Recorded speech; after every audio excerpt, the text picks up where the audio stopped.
Hello, after my last video, I had a lot of people ask me, how do I automate things? And so this video is just going to be a short demonstration of how I do it. And I use a tool called Make. It used to be called Integromat. I like to say Integromat more because if you try to search on the internet for the word make, then it oftentimes shows you irrelevant results. But if you search for Integromat, then it will help you find it. And all of the links to the old Integromat site redirect to the right place in the new Make site. But it's at make.com. And first of all, one of the things that I like about this is that they do have a generous free plan, so you can log in and try it out and play with it. The core plan is good for a lot of people, and then the pro plan is $16 a month, which I think is what I have, and is nice because it gives you plenty of actions that you can do, and then it also runs things at a relatively short delay. And I think I do the monthly plan, so $11 to $19 a month. But the way it works is that you log in and you create a scenario, and I'll show you what that looks like in just a moment. And then you connect one application, which is your trigger application. And so, for example, when I receive a new email in Gmail, or when somebody fills out the contact form on my website, then it triggers one or more things to happen in another app. So, for example, when somebody sends me an email, check to see if there's an attachment. If so, save the attachment to Google Drive or something like that. And there's thousands and thousands of different apps that you can connect to it. And so, for example, I use WordPress as a common action. So when someone fills out the form on my WordPress site, which I actually use a paid plugin called Fluent Forms, and that causes something to trigger in Make. So let me show you what a scenario looks like. Now, in this case, this is after creating a new client. So I have a form that I fill out when I create a new client, and then it triggers numerous things to happen. And so you can't read it now. I know it's too small, but I'll zoom in a moment. So this is the trigger. It's the first thing that happens. And in this case, it's a webhook. Webhook is kind of a generic thing that works with a lot of tools.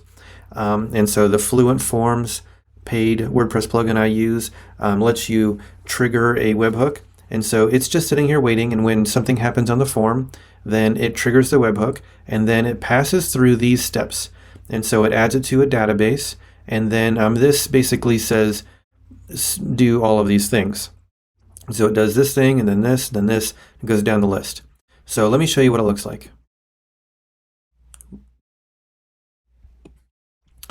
So the webhook fires, and then it creates a record in the database, and then it calls another webhook for adding it to Clockify. Clockify is my time tracking software. Then it adds it to my customer database for orders in WordPress. Then it adds it to QuickBooks.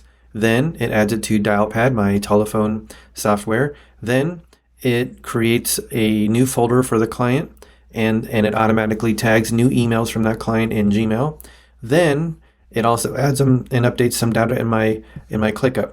And then down here, this is a little error catcher that says if there's an error, then do this. Over here, you can ignore those. Those were tests, and they're disconnected at the moment. But you can see how it starts on the left side, and it just goes through one after the other and sends it back.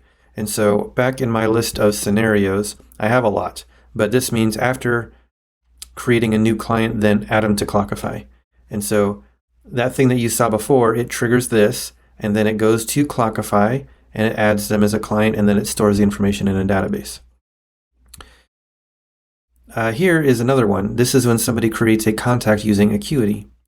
And so Acuity also understands how to trigger a webhook. So when somebody uses the calendar on my website and they fill it out, then it sends a message to Make, and this webhook just sits here listening until it happens. Then it goes and talks to Acuity and downloads the information about the appointment. Then I create a variable, and then I usually add information about that to ClickUp, which I use for my CRM. And so that way I can keep track of that. And so there's all kinds of things. So again, let's just look at some of the examples that we have. So CRM, there's tons of different CRM things. So when you get leads from Facebook or HubSpot or Pipedrive, Salesforce, Freshworks CRM, Google Ad leads form. So I think the most popular ones are usually at the top, and then the less common ones come down. let's see here. So someone asked me how I create documents. And so I use Google Documents for that, which I think is right here. And so what happens is I can create a document from a template. So when someone fills out a form or when I click on something, then it triggers creating a document from a template. And so what happens is Make will go find the template that I tell it about in my Google Drive and then fill in the blanks information to that template. And then it calls this other one over here to save the image or save the document back to Google Drive. So it's in here somewhere. There it is, create a document. And so that way it basically just creates it from a template. It's very nice and very convenient. So if you have questions about this, you are welcome to reach out to me.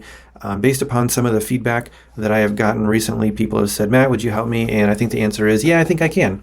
So just connect with me